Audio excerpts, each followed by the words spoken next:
Bonjour les amis, c'est Gégal. Alors aujourd'hui, pour bien commencer cette nouvelle année, j'avais envie de vous faire part d'une petite leçon que m'avait fait l'État quand je les avais rencontrés. Ceux qui ne connaissent pas mon histoire avec l'État, je les renvoie sur mon podcast sur le peuple Ta en Égypte, le peuple de la tradition orale. Et vous allez voir, c'est une leçon sur l'ouïe et la vue en Égypte ancienne, en tout cas tel que le concevaient les anciens Égyptiens, mais qui est tout à fait valable aujourd'hui, plus que jamais même, je peux dire. Alors, vous savez, pour les anciens Égyptiens, ils parlaient sans arrêt dans leurs symboles, etc., de la binarité. Alors, bien sûr, pour les yeux, vous avez deux yeux, vous avez deux oreilles pour l'écoute. Mais l'Égypte ancienne a toujours favorisé cette histoire de double parce que pour eux, ça fait référence aussi au fait qu'il y a le monde visible, le monde invisible, le féminin, le masculin, etc. Alors, très important, les oreilles et les yeux en Égypte ancienne sont décrits comme, on les appelle arti. Ça veut dire, en fait, arti, de or, la clé de vie. Hein, donc, ce sont les clés de vie, en fait.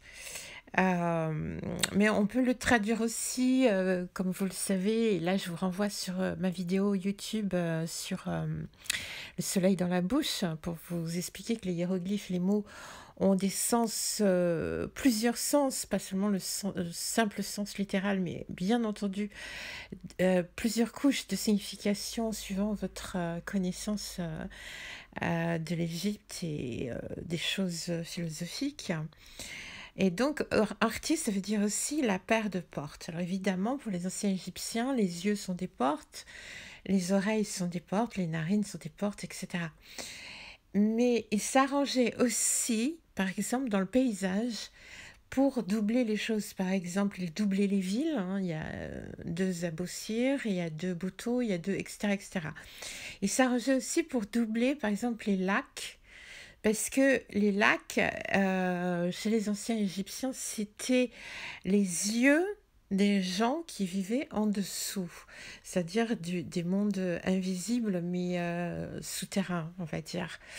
Euh, donc, par exemple, le lac Fayoum, ils ont fait, pour le lac Fayoum, il existait avant un lac qu'ils avaient carrément construit de leurs mains, qui était un lac qui recevait tous les poissons du Nil parce qu'il y avait une déclivité.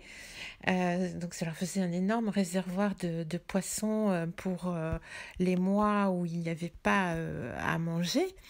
Mais c'était le double du lac Fayoum quelque part.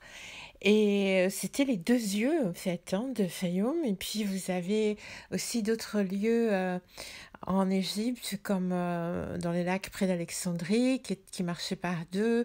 Des fois, c'était tout à fait naturel, mais il y avait juste un isthme, parfois à demi ouvert. Mais voilà, c'était des choses que aimaient beaucoup rappeler les anciens Égyptiens, y compris dans leur gestion du paysage. Et ça, c'est absolument extraordinaire. Alors, pour les anciens Égyptiens, là je vais parler de l'écoute, hein, c'est très important. La première initiation qu'un être humain peut avoir, elle vient de l'écoute. Et alors ils m'ont dit, comment ça se fait? Alors, je vous explique. Ils m'ont expliqué, en fait je vais vous l'expliquer exactement comme les termes l'ont expliqué. Un jour, m'ont-ils dit, tu as entendu un son qui t'a fait comprendre que le monde est beaucoup plus vaste et magique que ne le pensent les gens en général. Alors, ce serait sympa que vous réfléchissiez à ce son qui vous a réveillé. Alors, ça, réveillé à la spiritualité ou à une philosophie ou à une profondeur de votre être ou à la profondeur du monde. Je ne parle pas évidemment du son de la voix de votre mère ou de votre père dès la naissance. Je vous parle d'un son plus tard, quand vous avez conscience, en tout cas, quelque chose qui vous a ouvert la conscience très fort. Alors ça peut être pour certains, bien sûr, le bruit de la mer, du vent, euh, ou le son d'une voix dans une conversation cœur à cœur. Ça peut être un bruissement, ça peut être un cri d'animal, d'oiseau, etc. Enfin, voilà, réfléchissez un peu à, à ce son qui vous a fait comprendre que le monde est beaucoup plus vaste et magique. Et vous allez voir que selon que c'est ce bruit-là ou cet autre bruit-là, ça parle beaucoup de choses à votre sujet. Ça signifie énormément de choses à votre sujet.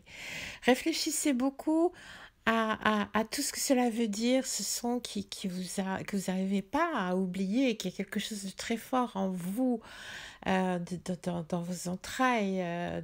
C'est tellement important. Ensuite, pour les anciens Égyptiens, il y avait donc deux sortes d'écoute. Une écoute tournée vers l'extérieur et une écoute tournée vers l'intérieur. Alors, ils disaient bien sûr qu'on s'écoute absolument pas assez, parce qu'il faut vraiment apprendre de soi. Donc, le premier son dont je vous ai parlé, celui qui vous a ouvert les portes d'une conscience plus vaste, c'est un son tourné vers l'extérieur. Et maintenant, le son intérieur, va vous apprendre aussi beaucoup de vous-même, c'est... Alors, l'État vous dit que, par exemple, pour le connaître, ce son, tu donnes un conseil. Si tu donnes, la prochaine fois que tu donnes un conseil à quelqu'un, tu l'écris quelque part, puis tu le regardes quelques jours plus tard, et tu reviens dessus, tu le relis et tu te poses la question de est-ce que cela s'applique à toi? Est-ce que ça s'applique à toi aussi? Euh, alors, si c'est oui, ils te disent de ne jamais plus donner ce conseil, car, disent-ils, les gens veulent être attachés à ta sagesse, mais pas à ta propriété, à ce qui est toi, à ce qui nous appartient en fait. Ça aussi, c'est un truc sur lequel il faut vraiment bien réfléchir parce que c'est très profond en fait.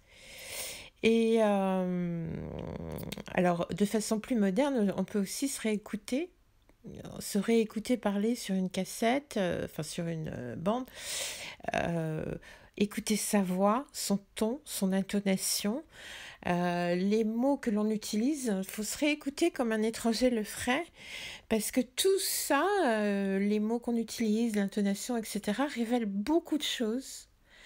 Euh, et ça peut nous aider à nous corriger sur beaucoup de points. Euh, et ils disent d'ailleurs, enfin même l'État le disent encore, que quand tu as appris d'un bruit extérieur, quand tu as appris quelque chose de vraiment fort et profond, d'un bruit extérieur, et que tu as aussi compris quelque chose qui vient de ton intérieur, si tu as bien écouté ton intérieur, alors tu peux prétendre chez les anciens Égyptiens au titre de Mestarti. Alors, qu'est-ce que c'est que ce titre? Mestarti, c'est grande prêtresse Atanis, et ça veut dire, Mestarti, ça veut dire celle des deux oreilles. Alors, c'est assez impressionnant, celle des deux oreilles, parce que c'est pas simplement celle qui a deux oreilles, hein. C'est celle qui a l'écoute extérieure et l'écoute intérieure. Et c'était vraiment le nom d'une prêtresse Satanis qui était là pour ça, pour guider les gens sur ces deux écoutes-là. Et aussi qui était capable de donner vraiment des conseils très éclairés parce qu'elle avait l'écoute de l'extérieur et l'écoute de l'intérieur. Et il disait aussi, si vous savez écouter en vie, alors vous saurez écouter dans la vie de la mort. C'est très beau ça aussi à réfléchir. Hein, si vous savez écouter en vie, alors vous saurez écouter dans la vie de la mort. Ensuite, on peut parler du verbe voir, hein, de la vue, de voir, tout simplement. Alors, il y a deux mots pour ça, il y a deux verbes. Alors, c'est pareil. Il y en a un qui est la vue vers l'extérieur, et puis il y en a un qui est tourné plus vers l'intérieur. Encore que c'est très, comment dire, c'est plus complexe que ça. Alors, je vais prendre le premier, le verbe iri. Le verbe iri, lui, donc ça veut dire voir, est connecté à l'œil droit, c'est-à-dire au soleil. C'est l'œil qui correspond au soleil, et celui qui regarde ce qui est fixe. Hein. Donc c'est ton désir constant, ce que tu veux, quelque part, c'est la volonté aussi. Et ça vient de horwer, qui veut dire voir, commander. C'est-à-dire, dans ce mot iri voir, un ancien Égyptien, il voit tout de suite le mot commander. Donc, c'est très curieux, hein, pour voir, il y a tout de suite une notion de commandement. Alors pourquoi? Tout simplement parce que il faut, disent les anciens Égyptiens, vérifier que notre volonté travaille sur le monde. Évidemment, c'est que notre volonté soit pure, hein, évidemment. Bon, mais il faut vérifier que notre volonté travaille sur le monde. Cela représente un but constant. C'est en fait de la conscience orientée en action. C'est une action consciente, en fait. Et pour le commandement, c'est tout simplement parce qu'il y avait du verbe iri, ir. Il y a une phrase qui dit irshti stato. Ça veut dire, c'était un commandement sur les portes des écoles des mystères en Égypte, enfin des écoles de vie plus exactement en Égypte ancienne. Cette phrase, irshti statu, ça veut dire cherche les mystères. C'était ce que vous voyez n'importe quel petit enfant élève chez les prêtres, c'était cherche les mystères, c'est-à-dire vois vers l'extérieur, vois, cherche. Et c'était un véritable commandement. Et dans la phrase, il y a le mot du verbe iri, ir. C'est vraiment très lié. Donc, voir, ça nous permet d'orienter notre action. C'est une fois qu'on voit une situation, on voit un projet, on voit, etc. C'est vraiment très fort, c'est vraiment empreint de beaucoup de volonté. Et puis, on a le verbe ma, qui veut dire aussi voir, mais lui, il correspond à l'œil gauche, c'est-à-dire à la lune, c'est-à-dire à tout ce qui est changeant. C'est lié aussi à la chance, hein, la chance qui tourne, la roue de la fortune, comme on dirait aujourd'hui. Mais c'est aussi voir le futur. Mais pour voir le futur, c'est regarder ce qui arrive en réalité vraiment dans le monde pour en dégager des tendances sans y mettre ce que l'on souhaite dans la réalité. Alors, il n'y a rien de plus dur. Hein. Pour les anciens Égyptiens, voir le futur, c'est vraiment regarder ce qui arrive en réalité vraiment dans le monde pour en dégager des tendances, mais sans que l'on colore avec nos souhaits cette réalité. Ça aussi, c'est un exercice vraiment difficile. Et ça veut dire donc ne pas tomber dans le déni de la réalité, le déni du chaos ambiant, en fait, hein, de Apophis.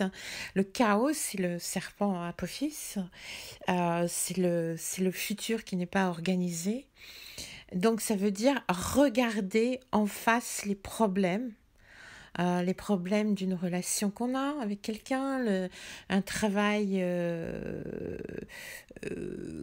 qu'on quitte ou qu'on nous fait quitter, il faut en accepter les raisons, etc. C'est-à-dire faire face aux problèmes. Donc, vous voyez où nous entraîne le mot voir, la vue. Euh, la vue, c'est donc aussi ne pas tomber dans le déni de la réalité, accepter les conséquences qui sont derrière les choses, même celles qui ne nous plaisent pas. C'est vraiment extraordinaire et c'est super profond et c'est aussi transformer notre environnement de façon à ce qu'aucune ombre, aucun malheur ne puisse assombrir notre vie. Alors c'est toujours le verbe ma, hein, voir, qui correspond à ça. C'est c'est c'est incroyable parce que ça veut pas dire regarder le monde avec des lunettes roses, mais c'est juste ne pas investir notre énergie, euh, ne pas investir notre énergie dans des choses qui donnent de la détresse et de la tristesse. Euh, bon, par exemple, on n'a pas besoin de savoir que chaque jour, il y a tant de morts sur les routes, tant d'accidents, tant de suicides, tant de machins. Alors, bien sûr, c'est une réalité, il ne faut pas non plus tomber dans le déni de la réalité, mais si vous regardez les nouvelles tous les jours, telles qu'elles sont conçues, très artificiellement, vous voyez que pratiquement que des mauvaises nouvelles. Ce n'est pas aussi la réalité. Donc, il faut faire attention à ce que l'on accepte dans son environnement. Euh, c'est l'autre face du demain, de voir, c'est renforcer notre harmonie l'harmonie de notre lieu en l'embellissant. C'est vraiment décorer notre lieu. C'est très important que votre lieu de vie euh, soit empreint de joie, de beauté, de ce qui vous plaît. Alors évidemment, il faut que ce soit propre, il faut que ce soit bien rangé, il faut que vous avez le droit un peu de... Enfin moi je range pas trop, hein. Mais quand même je suis assez ordonnée. Mais il faut vraiment que ce soit un endroit qui vous plaise, que ce soit votre maison, votre appart, votre chambre, votre bureau. Il faut toujours que ce soit un endroit n'importe où vous posez les yeux, ça vous rend heureux. Parce qu'il ne faut pas trop voir le mauvais, car voir tout le temps le mauvais, le pas beau, on dirait aujourd'hui le moche, etc., eh bien, si on regarde, on considère trop le mauvais, on perd de la résistance aux possibles choses du futur, disent l'État. C'est très important de se remplir d'harmonie et de beauté par les yeux, sûrement aussi par les oreilles, évidemment, pour pouvoir résister quand il y a des incidents qui arrivent. Donc, il faut aussi écouter, je reviens une seconde aux oreilles, ce que disent vraiment les gens et pas seulement le sens de leurs mots ou pas seulement ce que vous attendiez qu'ils disent. Ça, c'est vraiment important aussi, c'est pas toujours facile. C'est-à-dire, il faut vraiment essayer de se mettre à la place de l'autre quand il vous dit quelque chose. Ce n'est pas forcément le sens des mots qui est important, c'est comment il le dit, quels sont ses gestes, etc., son intonation, etc. Parce que ça peut traduire des choses très différentes des mots d'ailleurs, et c'est très important de bien comprendre l'autre. Donc, écouter les autres, écouter son soi. Alors, les anciens Égyptiens disent un truc qui est parfois difficile à comprendre, qui est que votre soi du futur parle souvent dans votre bouche. Alors, si on pouvait s'enregistrer toute une journée, puis se réécouter, je pense que on verrait, quelques jours plus tard, on verrait vraiment que on a émis des choses qui se sont inscrites dans notre futur. Ça, c'est aussi très intéressant. Et puis, ils insistent beaucoup sur le fait que il faut regarder que notre volonté se manifeste tangiblement dans le monde.